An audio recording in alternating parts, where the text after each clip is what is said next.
오늘부터 저는요, 너희는 점점점 뭐다 라고 하는 그 시리즈 설교를 하려고 합니다. 이번에 너희는 이라고 하는 전체 제목 하에 11번의 설교를 하게 되겠어요. 이번 연속 설교를 통해서 우리들이 하나님 앞에서 어떤 존재인가 라고 하는 것을 다시 한번 깊이 깨닫는 그런 계기가 되기를 바랍니다. 그리고 또 그동안에 또 이런저런 그 비슷한 내용의 설교를 들으셨겠습니다만은 우리가 누구인가를 이번에 다 함께 모아서 이렇게 종합적으로 한번 살펴보면서 정말 내가 하나님 앞에서 어떤 존재인가 라고 하는 것을 깨닫고 결단하는 복된 기회가 되시기를 간절히 바랍니다. 오늘 그 첫 번째 설교로 너희는 하나님의 피조물, 하나님의로부터 지으심을 받은 그러한 존재다라는 제목의 말씀을 나누려고 합니다. 창세기는요, 모든 것의 근본을 알려주는 책인데요, 그 창세기에 보면은 우리 인간이 어떻게 만들어졌는지 성경이 가르쳐주고 있어요. 1장 27절에 하나님이 당신의 형상대로 사람을 창조하셨다. 또 곧 하나님의 형상대로 사람을 창조하셨다. 이게 하나님이 우리를 창조하셨다고 분명히 기록하고 있어요. 또 2장 7절에도 주 하나님이 땅의 흙으로 사람을 지으시고 그의 코에 생명의 기운을 불러넣으시니까 사람이 생명체가 되었다. 또 생령이 되었다. 영어로는 living spirit이 되었다. 그렇게 기록하고 있습니다. 하나님께서 손수 흙으로 빚으시고 직접 사람의 코에 생기를 불어넣어 창조하신 것이 바로 우리 인간이라고 하는 것이 하나님이 직접 만드셨다. 그 하나님이 누구예요? 지혜가 무궁하시고 또 능력이 있으신 바로 그 하나님께서, 그리고 우리를 사랑하시는 하나님께서 누굴 시켜서 만든 게 아니라 친히 만드셨다. 성경이 인간을 하나님의 작품이라고 부르는 이유가 여기에 있죠. 우리가 하나님의 작품. 우리 화가가 어떤 그 예술가들이 어떤 걸 만들 때 그냥 만들지 않잖아요. 온갖 심혈을 기울여서 만들잖아요. 우리도 그렇게 만드셨다는 거예요. 우리는 하나님의 작품입니다. 선한 일을 하게 하시려고 하나님께서 그리스도 예수 안에서 우리를 만드셨습니다. 작품입니다. 만드셨습니다. 인간은요, 무신론자들이 말하는 것처럼 결코 우연히 생겨난 존재가 아닙니다. 인간이 하나님께서 만드신 놀라운 작품이라는 증거는요, 그 증거는 얼마든지 찾아볼 수가 있어요. 의학자들이 발견한 인체의 신비로운 사실들 중에서 몇 가지만 소개하겠습니다. 그것으로 된 책들 있고요, 여러분이 또 인터넷에 검색을 해보시면 얼마든지 쉽게 찾을 수 있는 그런 자료들입니다. 그동안에 이야기 많은 인체의 신비로운 것들에 대해서 제가 간간히 설교를 했기 때문에 중복되는 것은 얘기하지 않고요, 중복되지 않는 것만 몇 개만 소개를 하겠습니다. 우리 인체 안에 수많은 크고 작은 혈관들이 있다고 하는 거예요. 그 혈관들을 모두 만약에 한 줄로 연결한다면 그 길이가 무려 10만 킬로미터가 된다고 하는 거예요. 믿어지질 않더라고요. 야, 어떻게 10만 킬로미터가 될까? 좀 더 자세히 찾아보니까 큰 정맥과 동맥들, 그냥 우리가 정맥, 동맥이라는 거 있잖아요. 그것만 이렇게 한 줄로 연결하면 그것도 100km나 된다는 거예요. 그리고 무수히 많은 못의 혈관들이 아주 그냥 똘똘똘똘 뭉쳐가지고 우리 인간을 형성하고 있는데, 그거를 만약에 다 핀다면 10만 킬로미터가 된다고 하는 거예요. 또 어떤 데 찾아보면 12만이래요. 야, 근데 그 길이를요 지구를 2번 반 돌 수 있는 그런 거리라고 해요. 야, 그래서 10만 킬로미터 그냥 그런가 보다 그랬는데 지구를 2번 반 돈다 그러니까 이건 아닌 것 같은데 라는 생각이 들어서 지구 둘레를 찾아보니까 지구 둘레가 4만 킬로미터예요. 그러니까 10만이니까 2배 반 도는 거잖아요. 뭐 의학자들이 연구해가지고 써놓은 거니까 뭐 믿어야지 어떡하겠습니까? 그렇죠? 와, 그리고요 큰 정맥, 뭐 작은 정맥, 동맥, 뭐 이 모든 것들을 한 줄로 쭉 연결해 놓았는데요. 놓으면 그렇게 된다 그러는데 그게 뭐 우리 인간의 그냥 몸 안에 막 감싸고 막 이렇게 그냥 굉장히 복잡하게 얽혀져 있을 거잖아요. 네. 그게 우연히 제자리를 찾아갔다 이렇게 생각하실 수 있어요? 그렇지 없잖아요. 네. 만약에 아주 그냥 굉장히 수술을 잘하는 인체를 잘하는 사람이 그 자료를 다 갖다 줬다고 그래도 거기에다가 제자리에다가 그걸 다 집어넣을 수 있다 없다? 네. 없을 것 같아요. 그거 어떻게 하겠어요? 그리고요 그것보다도 더 놀라운 것은 심장이 한번 펑 하고 뛰잖아요. 그래가지고 심장이 혈관이 한 번씩 돌아야 돼요. 아무리 작은 그런 그 모세혈관이라 하더라도 거기에 피가 들어가야 될 거 아니에요. 그렇잖아요. 만약에 피가 안 들어가면 만약에 눈에 조그만 혈관이라도 그 피가 안 들어가면 눈에 이상이 생기잖아요. 그렇잖아요. 우리 그 정도는 알고 있잖아요. 그런데 혈관이 한 번 이렇게 인체를 도는데 46초 걸린대요. 46초. 그 많은 혈관에 크고 작은 것에 조그만 데까지 싹 한 번 도는데 46초. 이 인간이 저절로 생긴 존재가 아니라 그래요. 인간의 뼈는요 돌보다 약한 것 같아요. 그런데 사실은 화강암보다도 강하고요 콘크리트보다 4배 강하다고 그렇게 합니다. 무릎 수술 받으신 분들 얘기를 들어보면 말이죠, 뭐 쇠를 집어넣잖아요. 근데 그게 하나님이 만드신 뼈보다 약하더라고요. 그거 보면 알 수 있잖아요. 또 폐는 폐포라고 하는 공기 주머니를 3만 개 정도 가지고 있다고 하는 거예요. 조그만 공기 주머니가 3만 개가 있대요. 그걸 갖다가 평면에다가 펴면은 10m 정도의 그런 크기의 그걸 다 나열할 수 있다는 거예요. 한 인간이 살아있는 동안 평균 2억 8천만 번 정도의 심장이 박동을 한답니다. 그렇게 퍼낸 피의 양이 모두 227만 리터가 된다고 합니다. 뭐 그냥 저는 옮겨 적었습니다. 그게 얼마인지 감이 잘 오질 않아요.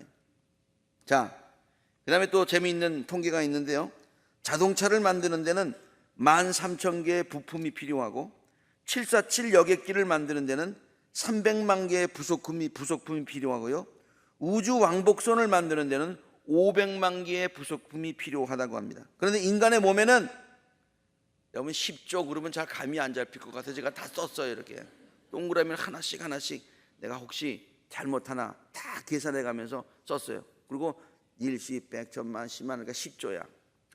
그 다음에 세포 조직이 있고 적혈구가 25조, 백혈구가 25조 이렇게 있대요.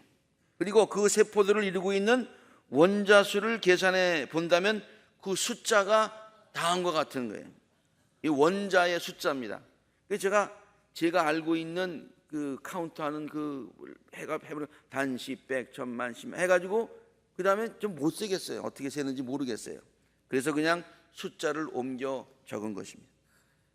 인간의 혀에는요, 이 혀에 세포가 미각세포가 9,000개가 있다는 거예요. 9,000개. 그래서 온갖 맛을 다 구별할 수 있다는 거예요. 그래서요, 영어로는 이걸 갖다가 이따가 2부 때 어떻게 번역하려는지 모르겠는데 제가 이렇게 썼어요. 그렇게 9,000개나 있기 때문에 신맛과 식음 털털한 맛을 구별할 수 있고요, 단맛과 달짝지근한 맛을 구별할 수 있는 것 같아요. 이 얼마나 정교합니까? 여러분, 단맛하고 그냥 달다 하고 달짝지근하다고 좀 다르잖아요. 근데 이게 안단 말이에요. 이게 9,000개가 몰려 있으니까 그래. 이게 뭐 그냥 자연스럽게 9,000개가 여기 모였다 이게 아닌 거잖아요. 남자는 이 신체의 모든 곳에 여자보다 좀 무게들이 좀 더 평균적으로 많이 나간답니다. 그런데 단 하나 예외가 있대요. 여자가 지방을 더 많이 가지고 있다는 거예요. 하나님이 그렇게 창조하셨다는 거예요. 이것은 왜냐? 여자를 남자보다 피부도 곱고 아름답게 만들게 하기 위해서 하나님께서 그렇게 좀 줬다는 거예요. 하나님의 자상하신 창조의 손길을 깨달을 수 있는 부분입니다. 그렇다고 해가지고 이뻐지기 위해서 삼겹살 먹어라 그런 얘기는 아니에요. 인간의 뇌를 컴퓨터에 비교한다면요, 인간의 뇌는 1초에 3억 8천조 번, 이게 얼마인지 잘 모르겠어요. 3억 8천조 번의 작업을 수행할 수 있는 능력이 있어요. 근데 가만 보면요, 이 인간의 뇌가, 우리의 뇌가 가만히 아무것도, 잠잘 때 아무것도 안 하는 것 같지만 자율신경이니 뭐 이게 다 모든 인간의 몸을 움직이려면 계속 움직이는 거예요. 여러분 운전할 때 이렇게 그냥 운전하는 것 같지만은 이 눈, 뭐 이게 지금 컴퓨터가, 이 뇌 컴퓨터가 엄청나게 작동을 하고 있는 거예요. 그렇지 않습니까? 현재 세계에서 가장 빠른 슈퍼컴퓨터가 있다면은 우리 인간의 하나님께서 만드신 이 뇌 컴퓨터는 거기에 5만 배에 해당하는 속도와 능력을 갖고 있다고 하는 거예요. 그래서 한 번은 여기 설교에는 안 썼습니다만 제가 좀 그냥 추가로 말씀을 드리면, 사람이 요새는 로봇도 만들잖아요. 그런데 그 사람이 모기를 만들었다는 거예요. 그 모기가 갖고 있는 모든 기능까지 다 포함하는 슈퍼 컴퓨터 모기를 만드는 거예요. 그래가지고 모기가요, 이렇게 가까이 가면은 딱 느끼고 도망가잖아요. 그 정도의 감각을 가질 수 있는 모기를 만들었다니까요. 아니 저기 그냥 예를 드는 거예요. 만들었다고 가정을 하자. 근데 문제는 뭐냐면은 그 모기가 사람이 딱 가는데 알아, 도망가야지. 근데 그 정도의 컴퓨터를 만들려면은 추럭 3대분의 컴퓨터를 만들기 때문에 모기가 날아가질 않는다는 거예요. 하나님이 추럭 3대분의 그 컴퓨터를 요만한 모기에다가 싹 집어넣어 가지고 착 하면은 싹 날아가게 만드셨다 이 말이에요. 여러분 놀라지도 않으시는 것 같아요. 놀랐죠, 그렇죠? 인간이 우연히 만들어진 존재가 아니라 전능자이신 하나님께서 세밀하고 정교하게 창조하신 걸작품이라는 것을 증명할 수 있는 증거들은요, 이것보다 훨씬 더 많이 있어요. 근데 이 정도만 말씀을 드리는 거예요. 그런데 이것들만 보더라도 인간은 아메바에서 우연히 생겨나서 진화 과정을 통해서 형성된 존재가 아니라는 거예요. 그 진화론자들의 이야기를 이렇게 책들을 읽어보면요, 거기서 제일 많이 발견되는 단어가 있어요. 우연히. 영어로는 by accident. 우연히. 설명을 못해요. 어떻게 됐냐? 우연히. 이렇게만 설명하는 거예요. 그게 아니라는 거예요. 어떻게 우연히 그게 돼요? 지혜에 무궁하시고 능력에 한이 없으신 하나님께서 친히 만드신 귀한 존재이다라고 하는 것을 우리는 이 사실만 보더라도 쉽게 깨달을 수가 있어요. 여러분, 제가 아까 그 통계들을 쭉 말씀드렸는데 그게 지금 뭐 다른 어떤 로봇 얘기하고 있는 게 아니에요. 우리 얘기하고 있는 거예요. 우리 얘기.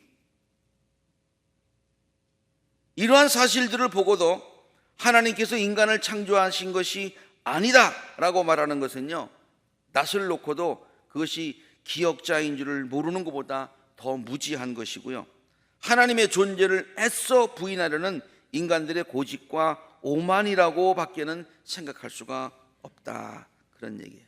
그래서 이 설교를 준비하면서 정말 하나님께 대한 귀한 믿음을 가지려면은 신학대학교 가는 것보다 의과대학교 가는 게 훨씬 더 좋겠다, 그런 생각을 했어요. 의과대학 가서 이런 거 배울 거 아니에요. 이런 거 배우면서 우연히 바이 액시던트 그렇게 배우겠어요? 너무 신기하잖아요.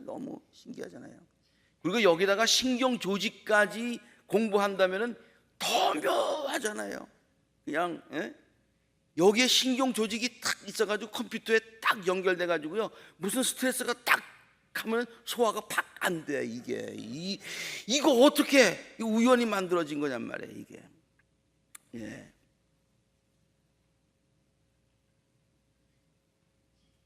그래서 이 모든 것들을 하나님께서 신경 조직을 포함해서 이 육신도 하나님께서 만들어졌지만은 성경은 더 귀한 존재임을 우리에게 얘기해 주고 있는데, 그것이 뭐냐면은 하나님께서 인간을 창조하실 때 당신의 형상대로, image of God, 당신의 형상대로 창조하셨다고 가르치고 있는 거예요.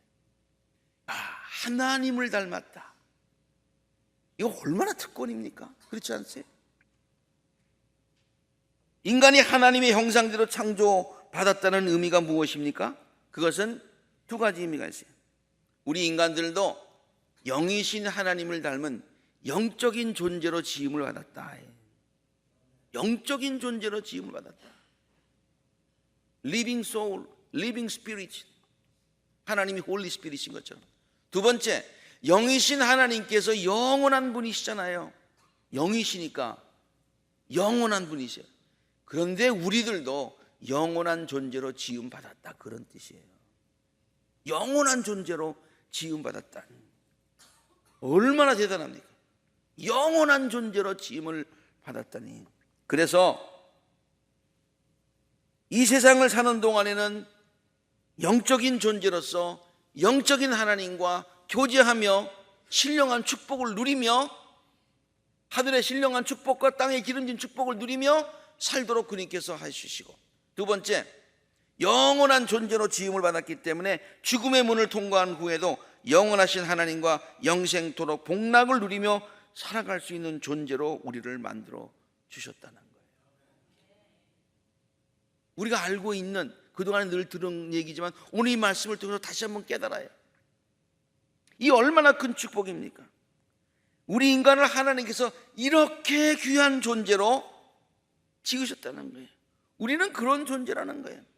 그래서 시편 기자는 다음과 같이 찬양을 하고 있습니다. 하나님께서 인간을 천사보다 조금 못하게 하시고 영화와 존귀로 관을 씌우셨나이다, 그랬어요. 그러니까 이 말씀을 듣고 여러분, 천사보다 못하다며요, 이렇게 반문하시는 분이 혹시 있을지 모르겠어요. 여러분, 말 표현을 할 때에 한번 진짜 그 글 쓴 사람의 의도가 무엇인지 한번 생각해 보세요. 여러분, 인간을 천사보다 조금 못하게 하시고, 그 다음 문장은 뭐예요? 영화와 존귀로 관을 씌우셨다는 의미는 우리 인간이 천사보다 못하다, 여기에 초점을 두려는 것이 아니라 거의 인간을 천사 수준으로 만드셨다, 그런 뜻이에요.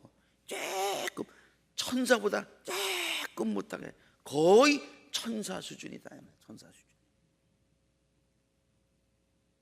하나님은 우리들을 이렇게 귀한 존재로 만들어 주셨을 뿐만 아니라, 귀한 존재로 만들어 주셨을 뿐만 아니라 그 위에도 우리를 귀하게 여기시고, 우리를 통해서 기뻐하시고, 우리를 통해서 영광 받으시기를 원하시고, 우리와 교제하기를 원하시고, 영원토록 우리와 함께 하시기를 원하시는 분이시다, 그러니. 스바냐서 3장 10절에 있는 말씀, 우리가 다 좋아하는 말씀입니다. 우리가 이렇게 귀한 존재, 함께 같이 읽을까요? 시작. 너의 하나님 여호와가 너의 가운데 계시니 그는 구원을 베푸실 전능자시라. 그가 너로 인하여 기쁨을 이기지 못하여 하시며 너를 잠잠히 사랑하시며 너로 인하여 즐거이 부르며 기뻐하시리로다. 하나님이 기뻐하는 자, 하나님이 기뻐하는 자. 우리들이 이렇게 귀한 존재로 지음받고 또한 하나님의 극진한 사랑을 받고 있는 존재임을 깨닫는 것은 매우 중요합니다. 신앙생활의 시작입니다. 우리가 하나님께서 우리를 지으셨다, 그러므로 하나님께 영광 돌리는 삶을 살아야 되겠다, 이게 신앙의 기본이다, 그런 얘기예요. 하나님께서 우리를 지으셨다는, 우리가 이렇게 귀한 존재라는 깨달음은 우리들로 하여금 세상을 자신감을 갖고 살게 하며 사명감을 갖고 살게 한다. 자신감이 있기 때문에 어려운 일을 닥쳐도 실망하거나 좌절하지 않게 된다. 세상을 살다 보면 때때로 자신감을 잃어버릴 때가 있어요. 실패할 때도 있어요. 죄를 질 때도 있어요. 그래서 수치감과 죄책감과 그러한 또 절망감에 빠질 때도 있어요. 그러나 그때에도 자신감을 잃어서는 안 됩니다. 왜냐? 우리는 그럼에도 불구하고 하나님의 정말로 귀한 창조지음을 얻은 피조물이기 때문입니다. 제가 언젠가 한번 말씀드렸듯이 돈은요 조금 구겨질 때가 있더라도 그 가치가 떨어지는 것이 아니에요. 100불짜리가 있다고 그러면은 조금 구겨지면 90불이 되고 더 구겨지면 50불이 되고 그게 아니잖아요. 우리들의 삶이 때때로 우리의 실수로 인해서 또 실패로 인해서 때로 구겨질 때가 있고 때때로